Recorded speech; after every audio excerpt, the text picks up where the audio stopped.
It's late. You're tired. You open your phone for just a minute, and somehow the day disappears without your permission.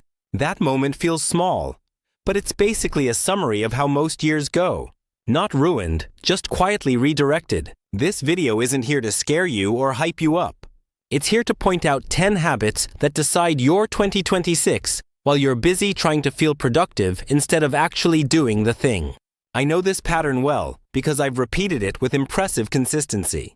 I'll walk through what actually changed things without pretending I have it figured out now. If this resonates, you can like and subscribe. No pressure. I'll still explain it. Especially the habit that feels optional until you realize it's not.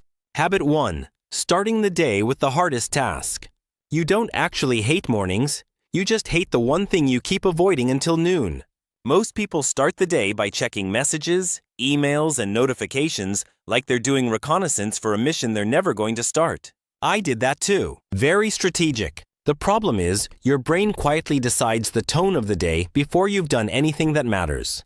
If the hardest task goes first, everything else feels lighter by comparison. If it doesn't, the day becomes a long negotiation with yourself that somehow ends in snacks. And once that pattern sets in, it starts looking normal, which is where things get interesting. Habit 2. Permanent dopamine reduction. Most people think they need more discipline, when what they actually need is fewer shiny buttons to press. The issue isn't that you enjoy Instagram or Netflix or whatever your personal comfort app is. It's that your brain gets really good at choosing the fastest reward available and calling it self-care. Temporary detoxes feel productive, but your habits know you're bluffing. When you permanently remove one easy dopamine source, something uncomfortable happens. Silence. Boredom. The sudden urge to do something real. It feels dramatic at first, then oddly calm. And that calm makes you realize this wasn't a motivation problem at all. Habit 3. Regret-based decision-making. Most decisions are hard because you're asking the wrong version of yourself for advice. Present you is tired, cautious, and very convincing. Future you is quieter, but way less forgiving. When you ask whether you'll regret not doing something later, a lot of mental noise just disappears. Comfort stops sounding intelligent. Fear stops pretending it's logic. I avoided this question for years because it ruined perfectly good excuses. It turns vague goals into clear lines you either cross or don't.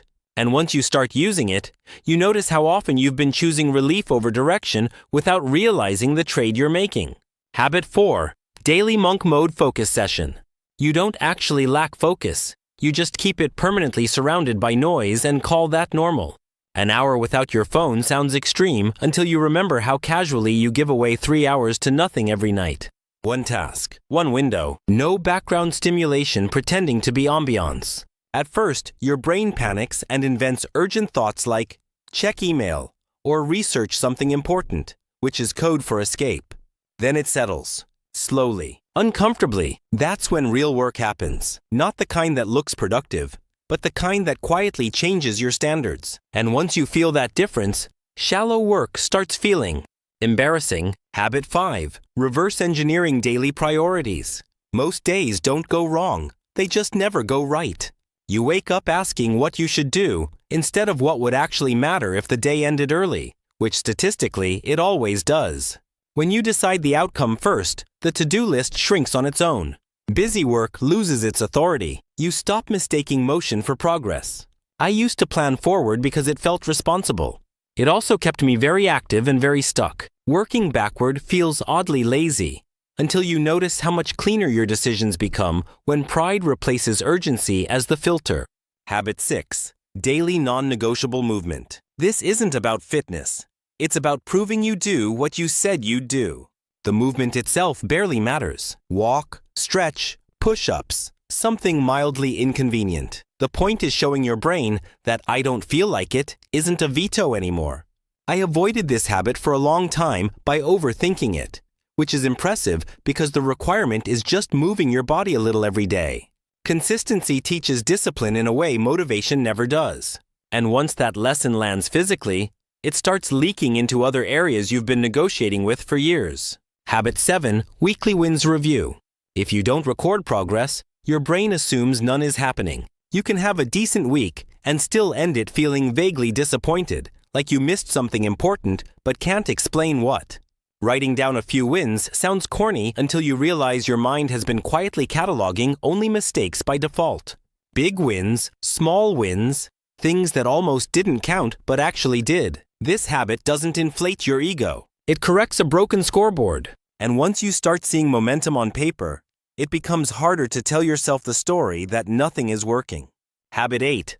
Learning through teaching. You don't really understand most things. You just recognize them when you see them. The moment you try explaining an idea out loud, that illusion collapses fast. Teaching forces clarity, not performance, not confidence, just coherence. I've explained things to a wall and discovered I was confidently wrong, which is humbling in a very efficient way. If you can explain something simply, you own it. If you can't, that's useful information too. Confusion hates being spoken, and once you notice that, you start learning differently, whether you plan to or not. Number 9. Nightly active recall. Most days blur together because you never officially close them. You end the night scrolling, half present, carrying the day's loose ends straight into tomorrow. Replaying the day in your head feels small, almost pointless, but it quietly sharpens self-awareness. What worked, what didn't, what you'd adjust if you weren't pretending everything was fine. It's not reflection in a dramatic sense. It's maintenance, and over time, this is how patterns stop sneaking past you unnoticed, which is usually how they win. Habit 10. The hell yes or no decision rule. Most of your time disappears into things you technically agreed to, but never really chose. If something isn't a clear yes, it quietly becomes a drain, even when it looks reasonable on paper. Especially then. This rule sounds dramatic until you notice how tired you are from saying polite maybes to opportunities that don't actually fit. Normal options exhaust you. The right ones create energy instead of stealing it. I used to say yes out of fear of missing out, and no to protect my comfort, which is an impressive way to feel busy and resentful at the same time. Once you start filtering by alignment instead of obligation, your calendar gets smaller, and somehow your life gets louder.